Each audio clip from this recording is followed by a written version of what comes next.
পুনঃস্থাপনারও কিছু বিবরণ আজকে দেব। 3 নম্বর বিষয় হলো ইরান নতুন করে বলছে যে আমরা এখন যে মিসাইল ব্যবহার করছি বা যে টেকনোলজি ব্যবহার করছি এটি আমাদের একটু পুরনো, কিন্তু যেগুলো আমরা সাম্প্রতিক সময়ের মানে আমরা একটা বড় যুদ্ধের জন্য বা ইরানের সার্বভৌমত্ব রক্ষায় শত্রুকে শেষ মরণ কামড় হিসেবে ব্যবহার করব বলেছি, সেগুলো এখনো মাঠে নামায়নি। ইরানের একজন পার্লামেন্টেরিয়ান আজকে এই কথাটি বলবেন। তার মানে ইরানের হাতে এখনো বড় চমক আছে যেটি ইরান দেখাতে পারে। ইরান এই চমকটি কখন দেখাবে আসলে?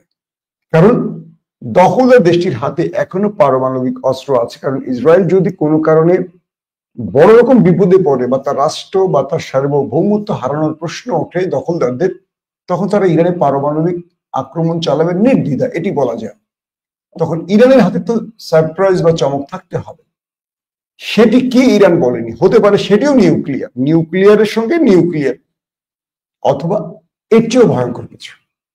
4 নম্বর, ইরানের ভেতরে 2 শতাধিক লোক প্রাণ হারিয়েছে।